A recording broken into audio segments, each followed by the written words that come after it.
El ferrocarril dejó una huella imborrable en la sociedad argentina. Desde fines del siglo XIX y hasta mediados del siglo XX, el desarrollo y la expansión del ferrocarril marcaron a fuego a nuestro país. Los talleres, las estaciones, las vías y rieles dominaban el paisaje de pueblos y ciudades.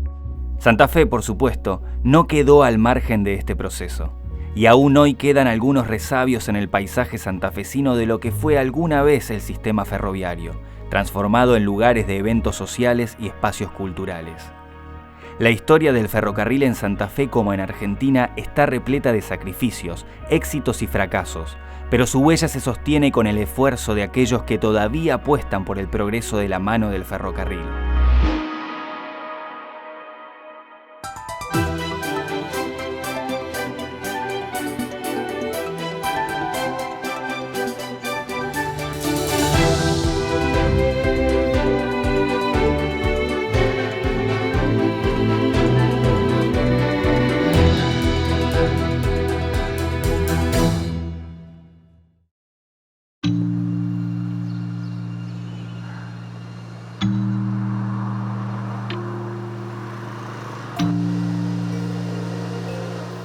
Nuestra primera parada es la estación Belgrano. Esta estación de trenes de pasajeros se inauguró en 1928 y fue proyectada para ser estación de cabecera del por entonces Ferrocarril Central Norte Argentino. Tenía 2 plantas. En la planta alta estaban las oficinas administrativas y en la baja las oficinas más operativas, como encomiendas, informes y boleterías. Tenía 4 plataformas y 6 vías interiores. En 1991 cesó su actividad. Desde 2008 la concesión del edificio lo tiene la Municipalidad de Santa Fe y funciona como un lugar de eventos sociales y culturales. Pero todavía conserva su identidad ferroviaria y es el mayor símbolo del paso del tren en la ciudad de Santa Fe. Acá vamos a comenzar nuestro viaje. Vamos a tratar de entender la relación entre el santafesino y el tren y vamos a hacerlo a través de uno de los trenes más emblemáticos de la región, el de Santa Fe a Laguna Paiva. Nuestra ciudad es una ciudad de fundación hispánica, o sea que ya tenía unos cuantos años cuando llegó el ferrocarril a la ciudad. No es una ciudad de nueva formación que tuvo un surgimiento a partir de la instalación de la primera estación ferroviaria. No, a partir de esta instalación se genera un nuevo núcleo de desarrollo en la ciudad que fue en torno a la estación del ferrocarril Santa Fe, a Las Colonias, que se inauguró en 1885, donde actualmente está nuestra terminal de ómnibus. Entonces, esto genera un nuevo centro, el centro del progreso, el centro de los inmigrantes, el centro del desarrollo de la ciudad, y sí, genera un impacto que hace que se quede asociada la estación del ferrocarril y el ferrocarril en general a una idea de progreso que bien podemos ver, por ejemplo, en las postales de la época, que son, digamos, como la postal es la foto donde vos mostrás lo mejor que tenés como ciudad, ¿no? Entonces es muy sintomático ver esas estaciones ferroviarias en las postales de la época. Ferrocarril Santa Fe, si bien después es absorbido o comprado por capitales franceses, empieza siendo una inversión de la provincia de Santa Fe, ¿no? Con esta idea de poder llevar la producción de las colonias del oeste, ¿no? Lo que es hoy la zona de Esperanza, por ejemplo, de poder llevar esa producción, ese trigo, esos cereales que se producían en ese sector al puerto de una manera más eficiente. Lo que sí después, bueno, la provincia tiene algunos problemas económicos con la posibilidad de seguir gestionando ese ferrocarril, entonces es comprado por una compañía francesa y por eso le decían a esa estación la francesa, ¿no? Pero sí que el ferrocarril que hoy llamamos Mitre sí era de capitales británicos y era del Estado Nacional. Entonces necesariamente esta tiene otra escala, tenía otro rol y otro impacto en la ciudad y también, por supuesto, en los procesos de urbanización en torno a la estación, ¿no?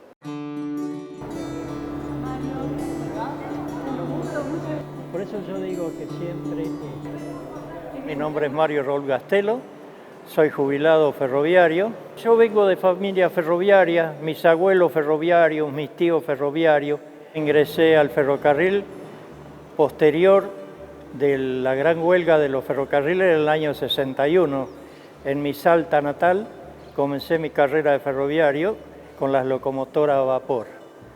Posteriormente, hasta el año 1968, fui trasladado de Salta acá a Santa Fe a los depósitos de coche motor y diésel eléctrica. O sea que yo tuve que reiniciar mi carrera de ferroviario en lo que era la parte diésel.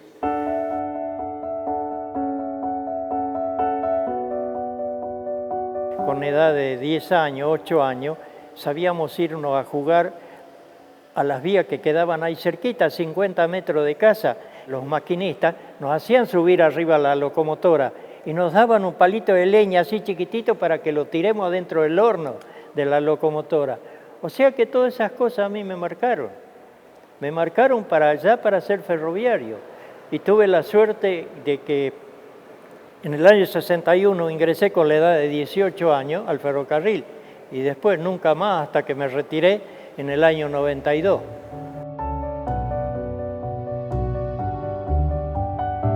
Yo digo que el ferroviario es una especie de clase social aparte. Usted me decía Una familia. Nosotros siempre nos hemos considerado una familia porque prácticamente vivíamos más adentro de la empresa que en nuestra casa.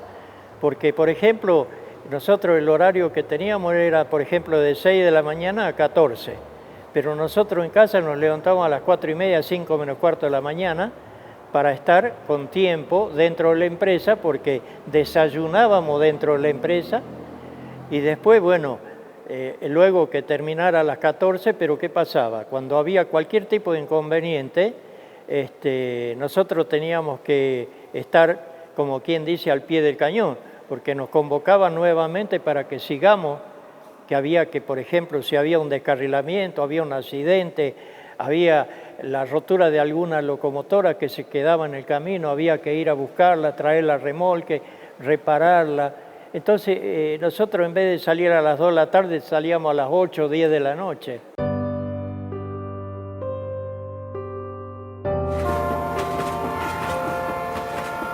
El ferrocarril en la Argentina está muy vinculado a un modelo económico que tiene que ver con el modelo agroexportador, ¿no? Nuestro país se inserta en el contexto internacional como productor de materias primas, ¿no? Dentro del capitalismo global, nuestro rol, o el rol que nos asignaron los políticos de esa época, era el rol de productor de materias primas.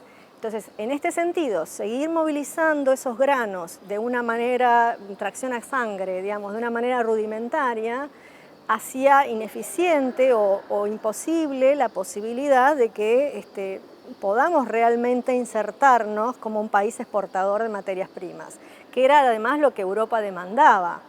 Entonces, este rol periférico también requería de una modernización de nuestros sistemas de transporte y por supuesto también había capitales europeos deseosos de invertir en estas regiones emergentes como las nuestras. Entonces hubo ahí como una convergencia de intereses entre los dirigentes de esa época, de nuestro país y de la región y de Latinoamérica en general, y el interés europeo por importar esas materias primas, por invertir en infraestructura aquí en Argentina, en tecnología y en Sudamérica en general.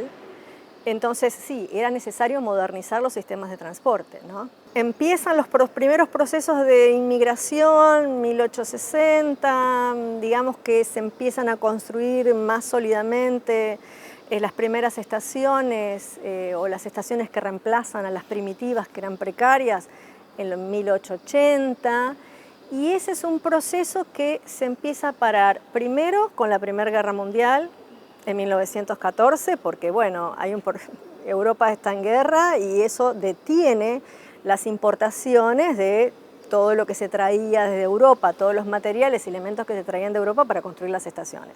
Entonces ahí ya empieza un proceso de desinversión. Pero después ya hacia la década del 30, cuando este modelo liberal empieza a mostrar sus primeras limitaciones, sus primeras dificultades, bueno, con la crisis del 29 y demás, ya empieza como a detenerse ese proceso expansivo y no va a retomar nunca más la misma potencialidad que había tenido antes. Y bueno, a partir de ahí se produce toda una serie de acontecimientos dentro del ferrocarril, por ser una empresa ferroindustrial, ¿Por qué ferroindustrial? Porque la misma se encargaba de fabricar sus propios repuestos para las distintas locomotoras, ya que a partir, por ejemplo, de la posguerra, se dejan de enviar los materiales necesarios para las locomotoras. Los vagones de carga y los coches de pasajeros venían de Bélgica, de Suiza, y luego, una vez que se organiza el ferrocarril en la Argentina, crea los grandes talleres, como ser, por ejemplo, los talleres de Córdoba, Tafí Viejo, acá en Santa Fe, luego tenemos los talleres Pérez en Rosario, y bueno, se arma un conjunto de grandes ferros industriales a los fines de proveerse del material necesario. Fue cuando también el país se beneficia con el ferrocarril. ¿Por qué? Porque se moviliza todo lo que era la producción agrícola ganadera. No solamente eso, a través de eso se mueve de los grandes centros de producción, que en el caso, por ejemplo, de los yacimientos carboníferos fiscales, el caso de YPF, por el traslado del petróleo, de los derivados del petróleo, como ser la nafta, el halcón.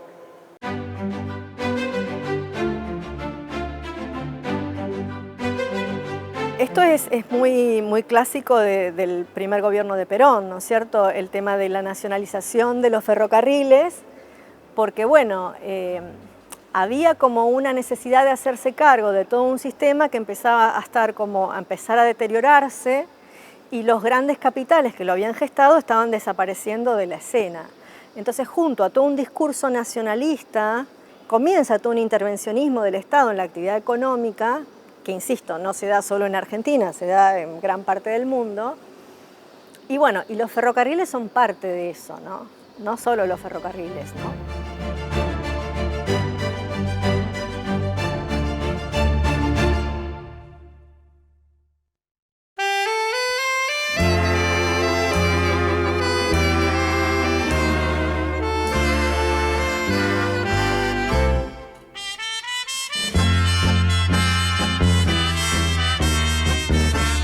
Es un medio de transporte, sí, si bien lo que lo motiva es siempre, como suele pasar en general, el interés económico es el que motiva por ahí las principales decisiones, el ferrocarril tiene como la estación es como un nodo que atrae la urbanización, ¿no? Se considera como un centro a partir del cual empiezan a lotearse terrenos, primero campos, esos campos se transforman en parcelas de terrenos urbanos. Después se venden esas parcelas, se van subdividiendo, se construyen viviendas. Entonces, en torno a siempre la estación fue como un polo catalizador del crecimiento. También el hecho de haber integrado toda esa inmigración, obviamente requería de un traslado de pasajeros que el ferrocarril también vino a satisfacer, ¿no? Entonces, pero en el siglo XIX lo primero es movilizar las cargas, o sea, poner en marcha ese modelo agroexportador. Pero en general esos ferrocarriles y esas estaciones tenían los dos roles, eran estaciones de carga y de pasajeros. No nos tenemos que olvidar que el ferrocarril es un sistema que está conformado por muchas cosas. Había estaciones de carga, había estaciones de pasajeros, había estaciones que cumplían con los dos roles. Había estaciones terminales, como esta, por ejemplo, donde el recorrido culminaba, pero también había estaciones intermedias, como las de los pueblos, de las ciudades menores. Entonces, todo eso conforma un sistema que hoy es nuestro patrimonio ferroviario y que verdaderamente debía ser planeado, y así fue como se hizo, ¿no? En el siglo XIX.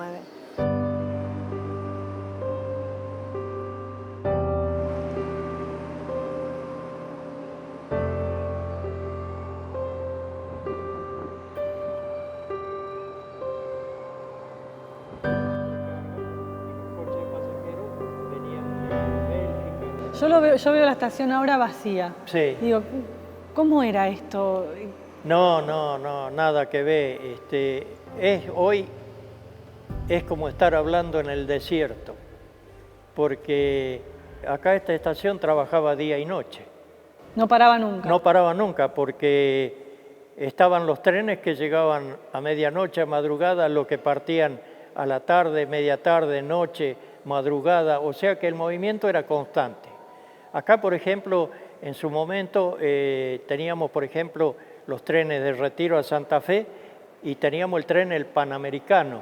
El Panamericano arrancaba en Retiro con destino a Bolivia, al Alto Perú. ¿Y esos trenes siempre tenían pasajeros?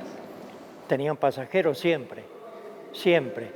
Tanto los que iban, los que venían. Esta fue una estación muy importante para Santa Fe y toda la zona. No solamente de la gente que trabajaba, sino la gente que pasaba, el que venía, por ejemplo, de vacaciones, de visita.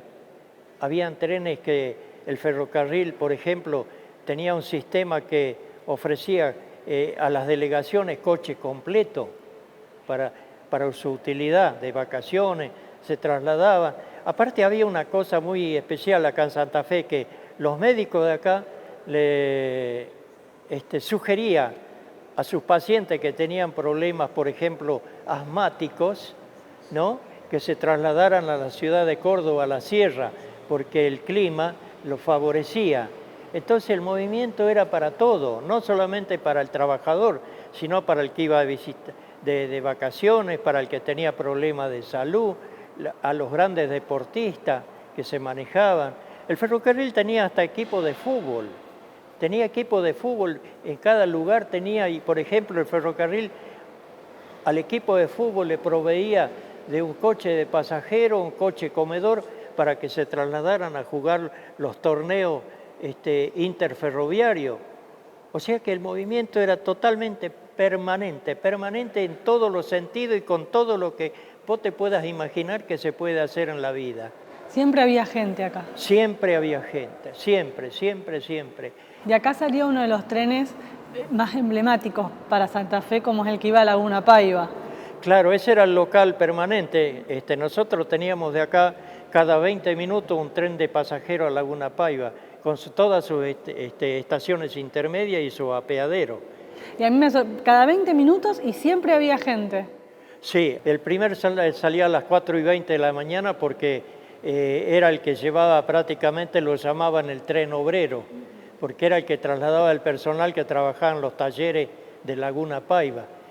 Acompañado de eso, iba el personal de maestras y maestros que, por ejemplo, de acá a Laguna Paiva, en los distintos pueblitos que había, a donde había una escuela, iban a dar clases.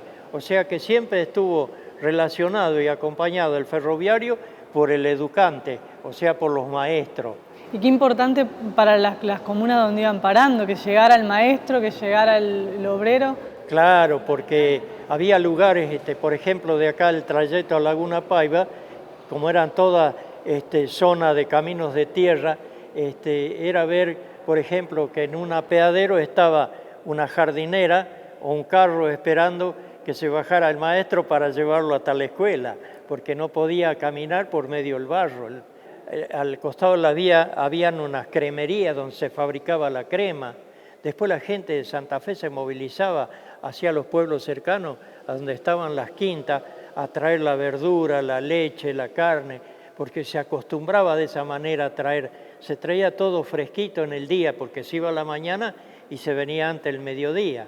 O sea que ese era el movimiento también que acompañaba al trayecto del tren.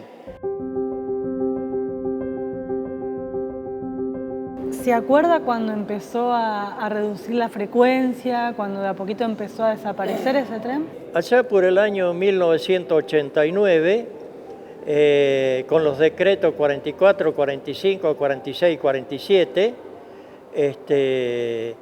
donde se produce la aplicación de la ley de emergencia económica y reestructuración de transporte, bueno, se comienzan a cerrar los ramales, se comienza a achicar, por ejemplo, lo que ellos lo consideraban improductivos.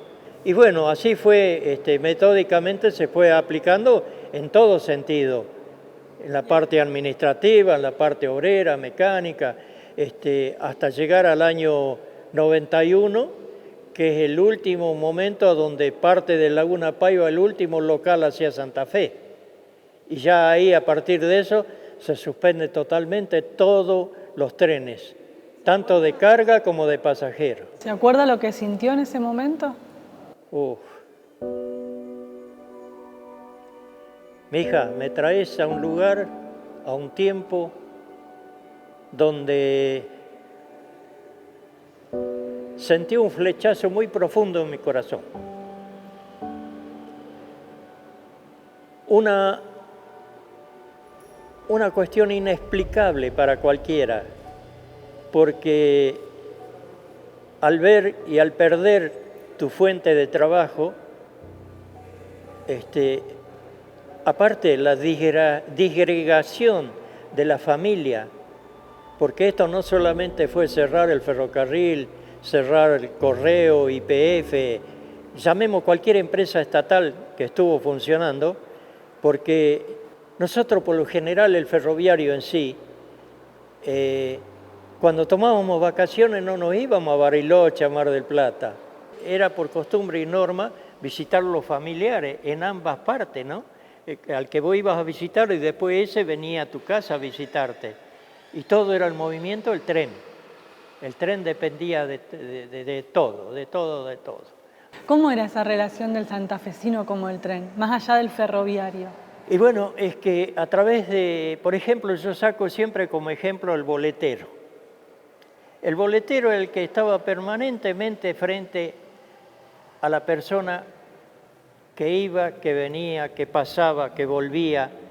Tenía su relación porque se iba haciendo una amistad, un conocimiento, por el solo hecho de venderle un boleto, sugerirle un lugar a donde podía ir, cómo lo podía hacer, a pesar de que, por ejemplo, en los trenes teníamos los guardas que eran los directos que conducían al tren, porque el conductor del tren lo único que hacía era conducir la locomotora, pero a partir del arranque del tren, el único responsable del tren era el guarda-tren.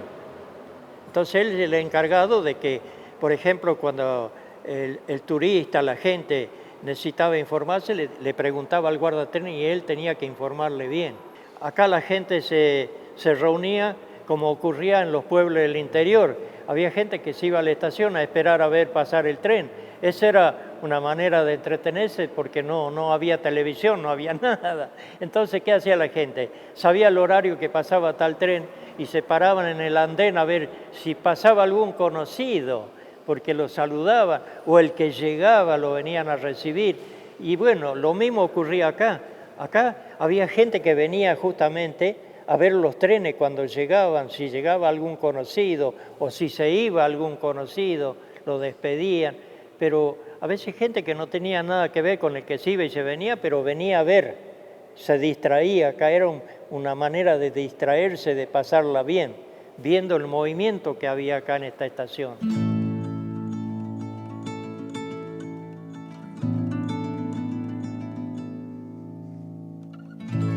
A pasar de los años me encuentro con que el ferrocarril me permitió ser mejor persona, me capacitó, me dio la posibilidad. A partir de eso también yo pude conformar mi hogar, armar mi familia, hacer mi casa, poder hacerlos estudiar a mis hijos, verlos realizados. Y digo yo, ¿cómo no me voy a hacer un agradecido al ferrocarril, quien me permitió ser lo que hoy yo soy? Le tomó cariño. Yo aprendí a amarlo. A mí me tocó en esta oportunidad, por ejemplo, con la inauguración, la prueba de este tren de pasajeros a Laguna Paiva. Para mí fue un sueño cumplido, una ilusión muy grande. Sentí una felicidad el día que fui en el tren con mi compañero Paulino y Daniel Otero, que viajamos los tres, una alegría inmensa, aparte de volver a ver al costado de las vías en las distintas estaciones, la gente aglomerada con bandera, cantando, mucha gente grande llorando, porque veía nuevamente el tren de pasajeros. No es lo mismo ver un tren de carga que un tren de pasajeros, a donde la gente sin conocerse se saluda igual con un saludo de la mano. Entonces, esas cosas Esas cosas que al ser humano le penetra de tal manera que es difícil borrarla, es difícil.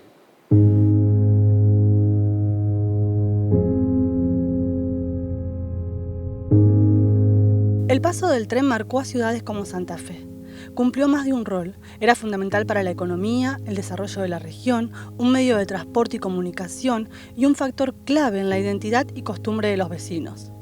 La estación Belgrano fue punto de partida y llegada para muchos santafesinos, y quizás la estación más importante en la ciudad capital. Los kilómetros de vías que llegó a demandar este medio de transporte hicieron que fuera inevitable el surgimiento de varias estaciones dentro de una misma ciudad y en cada pueblo que atravesaba. Hacia allá vamos, a conocer qué papel jugaron esas estaciones en la historia de nuestro tren.